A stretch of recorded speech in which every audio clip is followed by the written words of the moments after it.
Avi Meyer's Northtown Neighborhood News Magazine, a presentation of Sonny Hirsch and myself. Dial us up on the web at ntnm.org. Community policing for West Rogers Park, in the northern part of Edgewater is alive and well. We'd like to welcome our new police commander, Roberto Nieves, and wish our old police commander, Thomas Waldera, well. It is a pleasure to reintroduce you to one of my more interesting guests, somebody who represents Honest Reporting, whose national headquarters is actually in Skokie, Illinois. And that is Gary Kenzer. Gary, how you doing? I'm great. How are you, Avi? Good to see you again. And tell us what's been dishonest or honest about reporting. Dishonest. Actually, we'd need years to talk about it. You know, they say that a picture paints 1,000 words. It's not a new saying. And quite honestly, with the media and how it respect to Israel, sometimes it's more like 100,000 words. And there's a picture that we're going to be showing everybody.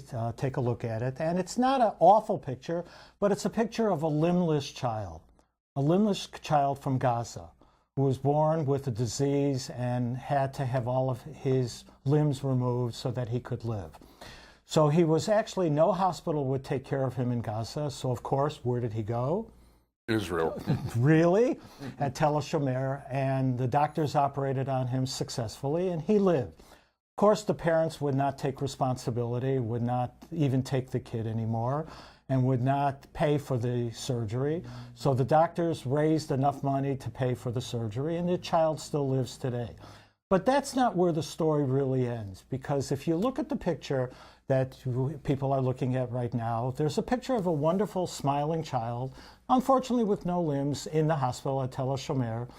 And the actual journalist who wrote the article about it, who is an Arab, did a wonderful job writing the story in the newspaper. However, turned around and wrote a tweet. And I'd like to read the tweet because It's very important. And the tweet from Mohammed says, one of the last hashtag Gaza war victims, hashtag remember those children forever. And it's a very important tweet because it's incredibly wrong and incredibly, how should I say, vicious, and it's not true. This has nothing to do with the war-torn Gaza child. It has to do with a child whose life was saved by Israel.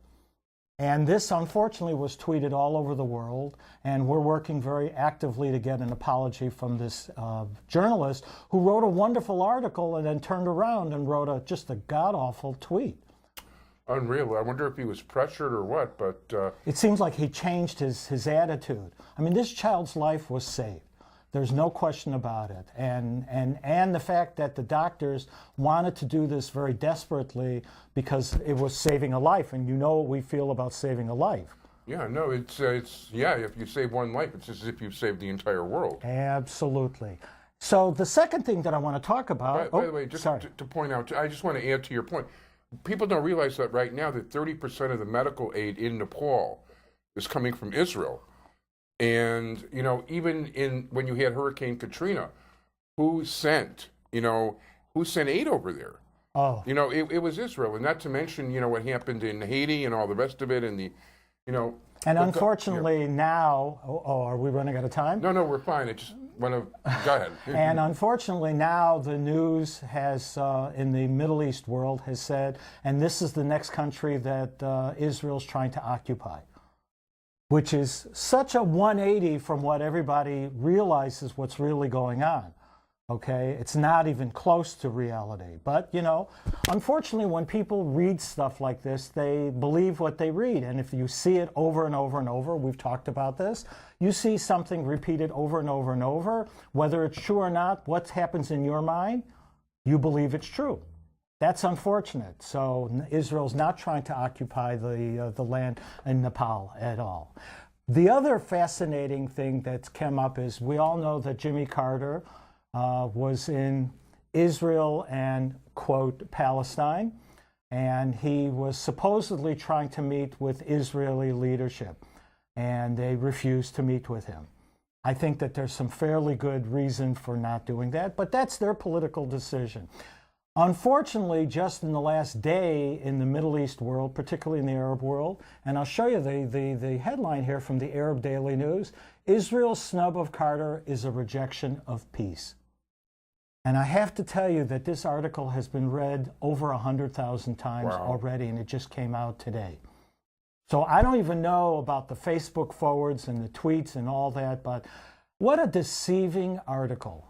What a deceiving headline, first of all. And it's well written. I mean, from their perspective, it draws the readers into wanting to read the whole article. And it's a very long article written by a journalist here from Chicago.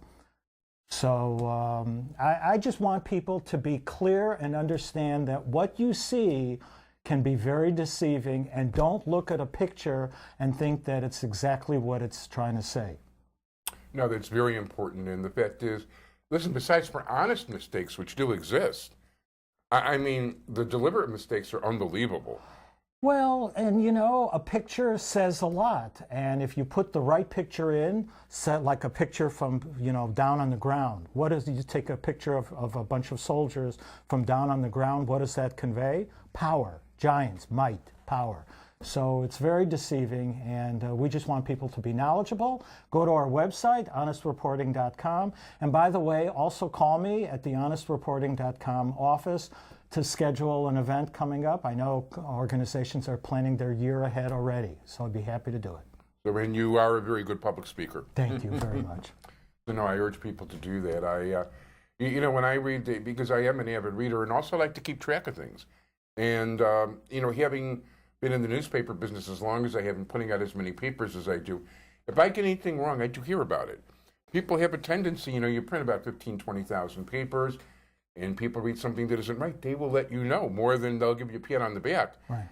So I try very hard to keep things straight, but I find even within the course of a few years, so much of the press twists things so badly.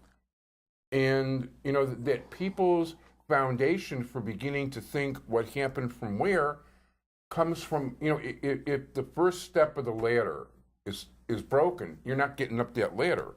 100%. And so often that first step of the ladder is just completely rotten and not true. Well, and what's very interesting is that today, how often does the news change?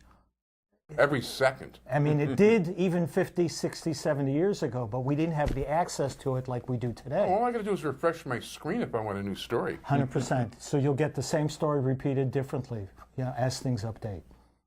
No, there's no question about it. And, you know, you see so many, well, you know, I make it a point, I love to go to a site called Real Clear Politics, Right. which actually is centered not too far from here. It's around Devon and Cicero. And newspaper editors use it all over the place. You can find, they'll skim every morning the best articles from almost all over the world, especially in the United States. And I'll read the stuff from the left, I'll read the stuff from the right. You know, I'll make myself read things that I may not agree with because I want to see what their point of view is. Well, that's a very important point. And we want to tell people that same point also applies to Israel. That if you're on whichever side you're on, you need to read the other side's input and get their input. You know, anybody could be knowledgeable about their particular side of the subject. But if you want to argue a point effectively, you have to know it from the other side's perspective. You know, in debate in high school and in college, you never always got the side you supported. I love debate, and you know what? It's true. You had to be able to argue both sides. And so many times when I get into political arguments with my friends, I let them know that I could make the argument for their point better than I. Easy, very easy. But yes. they're still wrong either way. 100%. So we just want people to be knowledgeable. Can I just mention? Yeah, this is the last 30 seconds. So got it. So just take a look at our website, honestreporting.com, or call me in Chicago or anywhere, toll free, 866-508-7884. And let's schedule an event. Gary Kenzer, Honest Reporting, thank you so much for being here. Thank you, Javi. Pleasure.